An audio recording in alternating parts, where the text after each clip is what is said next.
네, 안녕하세요. 와니와니 하차한입니다. 이번 시간에는 로봇 시장 관련주를 좀 한번 살펴보도록 하겠습니다. 오늘 로봇 관련된 종목군들이 좀 잘 움직이고 있는데요.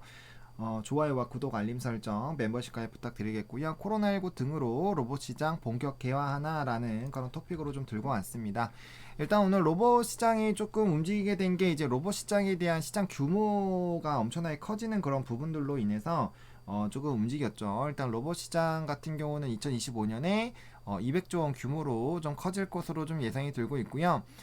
자동화 수요 증가로 서비스 물류 제조 등에서 로봇 산업이 급성장하고 있습니다. 뭐 자동차, 그다음에 이제 뭐 배송, 뭐 이런 부분에서도 로봇에 대한 관심도가 굉장히 높아지고 있고 산업용 로봇에 대한 그런 수요가 굉장히 크게 늘어나고 있습니다. 그래서 그런 부분에서 좀 긍정적인 움직임들이 좀 있다라고 보시면 좋을 것 같고요.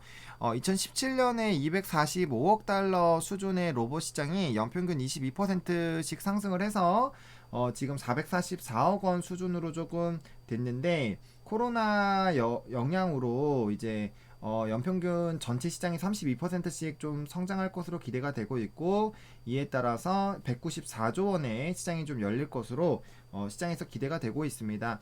뭐 사실 이제 우리가 바이오 쪽 하면은 뭐 결핵이나 이런 거 뭐 이제 10조 뭐 이 정도만 해도 대박이라고 하는데 194조 원이면 사실 굉장히 천문학적인 금액이죠. 그러니까 반도체 시장 그쪽 그 정도 수준으로 좀 많이 반도체를 쫓아가는 그런 흐름들로 커진다라는 건데 어마어마하게 하는 거고요. 국제 로봇 연맹에서도 산업용 로봇 시장이 매년 14%씩 좀 성장을 한다라고 얘기를 하고 있습니다. 그러니까 결과적으로 뭐냐면 수치상으로는 사실 이게 미래의 일이다 보니까 약간의 변동이 나타날 수 있죠. 근데 중요한 건 뭐다? 대폭 성장하고 있다라는 거죠. 대폭 성장하고 있다라는 거에 좀 초점을 두시는 게 맞지 않을까라는 생각이 들어요. 그래서 이제 내년에는 63만여 대의 산업용 로봇이 판매가 될 것으로 좀 전망이 되고 있고요. 정부가 지난 10월에 2020 로봇월드 개막 행사에서 2023년까지 로봇 산업 글로벌 4대 강국을 위한 지원 이제 대책을 좀 발표를 했습니다. 그러니까 이게 결국엔 해상풍력 5위 안으로 들어가겠다. 요런 거랑 좀 비슷하다라고 보시면 돼요. 해상풍력도 여러분들 잘 아시겠지만 지금 CS 윈드가 굉장히 잘 가고 있잖아요. 그런 것도 해상풍력 이제 5대 국가로 좀 들어가겠다 이렇게 좀 선포를 했잖아요. 그런 거와 마찬가지로 로봇 쪽에서도 그런 움직임이 나타난다라는 거죠. 그래서 그런 움직임이 당연히 정부에 대한 정책들이나 이런 긍정적인 흐름들로 갈 거고 그게 결과적으로는 당연히 긍정적인 영향을 줄 수밖에 없어요. 그래서 그와 관련된 흐름들 좀 보셔야 될 것 같고요. 그 다음에 그래서 이제 글로벌 이제 4대 로봇 강국에 들어가기 위해서는 당연히 이제 좀 정부 지원책들이 좀 있어야 되겠죠. 그래서 내년 예산이 올해보다는 32% 증액한 이제 1994억 원으로 편성이 될 것으로 좀 예상이 들고 있고요. 또 규제 혁신 등 그러니까 이런 뭔가 진행이 될 때 규제가 많아서 사실 힘든 것들이 많잖아요. 그런 것들을 좀 제외해주는 이런 움직임이 나타날 수 있다라는 겁니다. 그래서 그런 부분들 좀 봐주시면 좋을 것 같고요.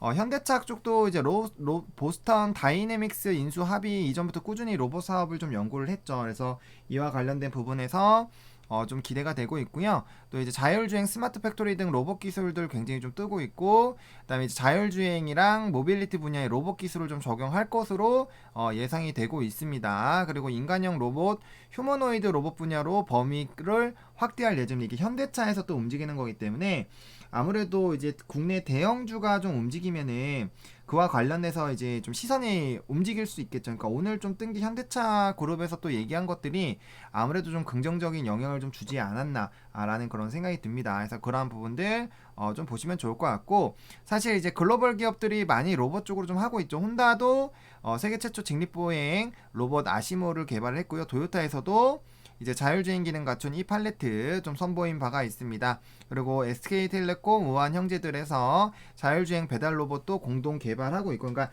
이게 실생활로 이제 뭐 자율주행이라든지 공장이라든지 아니면 배송이라든지 배송도 요즘에 드론으로 이제 한다는 얘기가 많잖아요. 그러니까 드론도 결국에 되려면 거기에 이제 탑재를 해야겠죠. 어떻게 해서 이제 뭐 티맵이나 이런 게 있기 때문에 이렇게 해서 여기 가서 뭐 해라 이런 시스템을 다 장착을 하면은 그게 결국엔 이제 로봇 쪽으로 개발이 될 가능성이 굉장히 큽니다. 그러니까 그런 여러 가지 부분들에서 시장 자체는 정말 어마어마하게 될 거고 우리가 영화에서만 보던 그런 세상들이 열릴 가능성도 좀 있다라는 거죠. 그래서 그런 부분들에서 이제 좀 기대가 된다라고 보시면 좋을 것 같고요.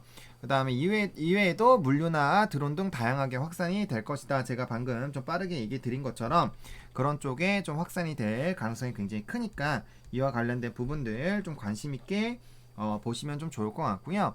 다음 포메탈이랑 오늘 이제 관련된 종목군들 좀 많이 움직였는데 포메탈도 같이 특징주로 좀 엮였기 때문에 조금 더 이제 밑에다 하단을 좀 정리를 해놨어요. 이게 뭐냐면은 지금 이제 포메탈 같은 경우는 로봇용 RV 감속기 쪽을 좀 이제 주력으로 좀 하고 있는 회사인데 세계적인 수준으로 좀 하고 있습니다. 그래서 안정적인 실적이 좀 유지가 되고 있는 기업이고 앞서서 말씀드린 것처럼 코로나19로 산업용 로봇 수요가 지속적으로 확대가 되는데 이제 일본의 나부데스코라는 기업이 이제 이 회사에 좀 많은 이제 주요 고객사인데 이 회사가 이제 글로벌 최강자의 위치에 있습니다. 그렇기 때문에 좀 당연히 이런 수요가 늘어나면서 안정적인 실적은 뭐 될 거다 이런 부분들이라고 보시면 될 것 같고요.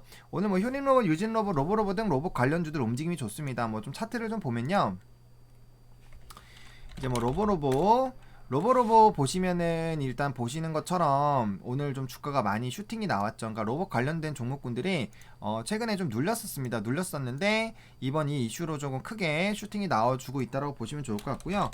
뭐 포메탈도 마찬가지죠. 포메탈도 이렇게 움직이고 있고 뭐 유진 로봇 뭐 휴림 로봇 이런 애들 움직이는데 모든 로봇들이 또 다 로보스타 뭐 이런 애들 움직이는데 로보스타는 상한가 가버렸고 로보로보가 이제 후속으로 좀 따라가고 있는 부분들로 보시면 보통 로보스타가 더 잘 가더라고요.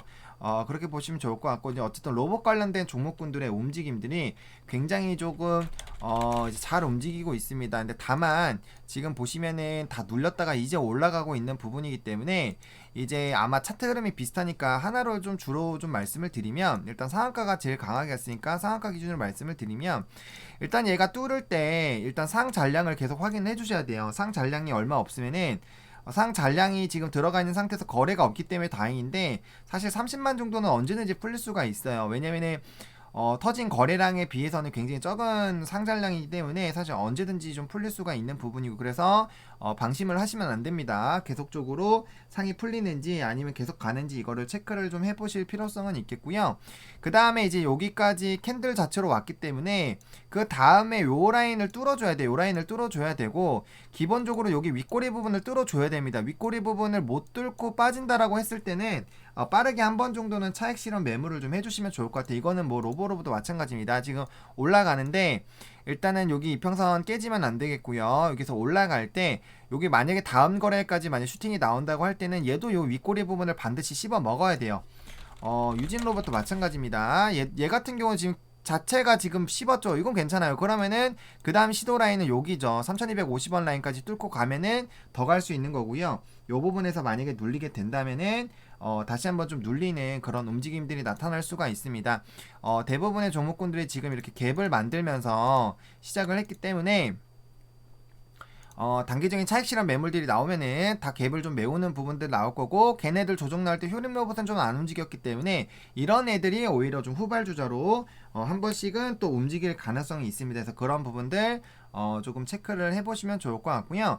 일단 로봇 관련된 종목군들은 뭐 효림 로봇은 또 워낙 많이 오르긴 했어요. 얘는 먼저 좀 움직였죠. 그렇기 때문에 좀 더 덜 움직이는 그런 부분들이 있는데 뭐 로보스타라든지 뭐 로보로보라든지 그다음 유진 로봇 그 다음에 포메탈 이런 종목군들은 사실은 조금 덜 움직였었던 그런 부분입니다. 그렇기 때문에 좀 시세가 나올 때 좀 강하게 나올 것이고 여기 윗라인에서 몰렸던 사람들이 오늘 차익 실현 매물들이 나올 거고 다음 거래일 정도까지는 조금 추가적인 슈팅이 좀 나올 수가 있다. 일단 단기적으로 그렇게 움직일 수가 있을 거고요. 그 다음에 만약에 또 움직인다라면은 이제 조금 가격에 대한 그런 조정들이 나온 다음에 올라갈 거고 사실 이전 가격 대비하면 워낙 낮은 상황입니다. 좀 많이 올라왔다가 지금 뭐 포메탈은 지진이랑도 좀 관련이 되어 있는 그런 종목인데 어쨌든 이전 가격대보다는 조금 아직까지는 회복을 못한 상황이기 때문에 추가적인 상승 여력은 충분히 있고 중장기로 본다면 당연히 이제 앞으로 유망하게 봐야 되는 그런 부분인 것은 맞지만 단기적으로 또 이슈가 됐다가 또 차익 실현 매물들 나오면서 순환매가 돌 수 있기 때문에 일정 부분에 대해서 분할 매도를 좀 해주시면서 비중을 일단 조금씩은 좀 축소를 해주시는 그런 부분들로 하시고, 제가 항상 말씀드렸던 중요한 라인들 뭐 이평선 기준이든지 아니면 이제 전 박스권 라인 부분이든지 그 부분 이탈을 했을 때는 조금씩 이제 물량을 당연히 좀 줄여 주셔야지 리스크 해치 차원이 됩니다. 그래서 그런 방향으로 좀 보시는 게 맞지 않을까라고 말씀을 드리도록 하겠습니다. 이렇게 해서 오늘 좀 특징적인 흐름을 보낸 그런 로봇 관련된 종목군들 한번 간단하게 알아봤고요. 나중에 또 이제 뭐 종목 분석으로도 뭐 자세하게 소개를 해드릴 수 있으면은 소개를 해드리도록 하겠습니다. 이렇게 오늘 로봇 관련된 종목군들 좀 마무리 지어 보도록 하겠고요. 좋아요와 구독, 알림 설정, 멤버십 가입까지 많이 부탁드리도록 하겠고요. 이 영상이 여러분들에게 조금이라도 좀 도움이 됐으면 좋겠습니다. 시청해주셔서 감사합니다.